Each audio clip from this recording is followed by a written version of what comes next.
remember and remind ourselves that Vaishnavas are the highest, and without their blessings and mercy, we are nowhere. And especially when we are with them, we shouldn't be taking them granted or carried away by our own thoughts, and we consider them at the same level. So, what is the trick to always be mindful of that, even though having good relationships, but still be mindful? How can we do that? There is a sadhana, seva, and prachar. There are these three things. If our sadhana is nice, which means if we are chanting attentively, we are hearing attentively, then automatically it will reflect in our Vaishnava seva, in the service to the devotees. And if our seva is nice, service to Vaishnavas is nice, our sadhana will become better.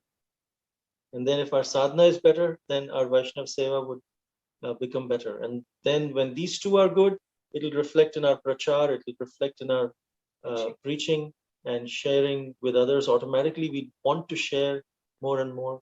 So yeah, if we follow these things, which you are already doing, proper sadhana, proper chanting, hearing, then when we keep hearing, when we read Srila Prabhupada's books, it's a constant reminder, because we do need constant reminder. That's the nature of this material world, and especially for spiritual life, because the whole world is trying to convince us we are the enjoyers and we are the most important person. Center of attraction. And we are the center of attraction, and everyone else are a part of our story. We are the hero or heroine in the story, and everyone else is a side actor. The whole world is trying to convince us. You go and see the billboards, they say something, enjoy.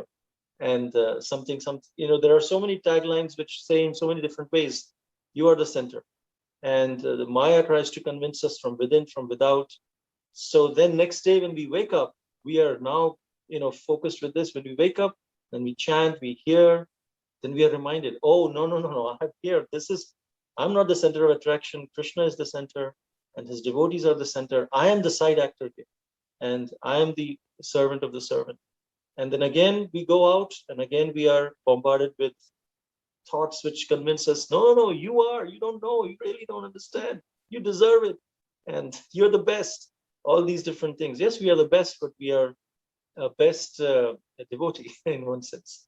But so yes, repetition is important, sadhana is important, that will reflect. Then we will see the Vaishnavas in the proper perspective, and if we perform Vaishnav seva nicely, our sadhana will also improve, and it's all interdependent. And also the most important thing being association also. The more we associate with devotees who can constantly remind us. Srila Prabhupada, Sri Srila Prabhupada, Bhaktisiddhanta Saraswati Thakur, Sri Srila Prabhupada, he would say whenever anyone would come to meet him, his secretary would ask them one question. Who are you? And if they would introduce themselves, oh, my name is such and such and I'm a devotee of Krishna, then Bhaktisiddhanta Saraswati Thakur, Sri Srila Prabhupada would say, no, tell that person I don't have time. I'm very busy. Tell that person to go. And then that person would go away. He would not meet with them. But then if that person would say, well, I'm sincerely trying to be a devotee of Krishna's devotee, then Sri Srila Prabhupada would invite them in and spend hours together with them. So these things, when we keep brushing ourselves, we keep brushing up remember when we want to learn, I remember when I was learning commerce from my father, like chartered accountancy, I had to memorize golden rule of accountancy. I had to memorize that. And how does that come? By constant repetition, constantly repeating it. And then once you repeat it, it becomes, you're unconsciously, always you will be remembering it. Always it will come. So it's all about the practice, like Prabhu said, how we are training ourselves. And that practice will come, it comes by four things.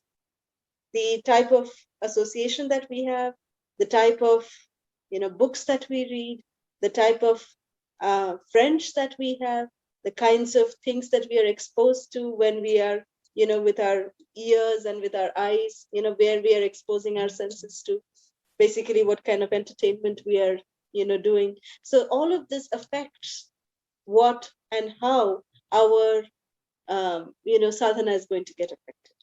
So the more we can fine tune that, then we see it reflecting on this.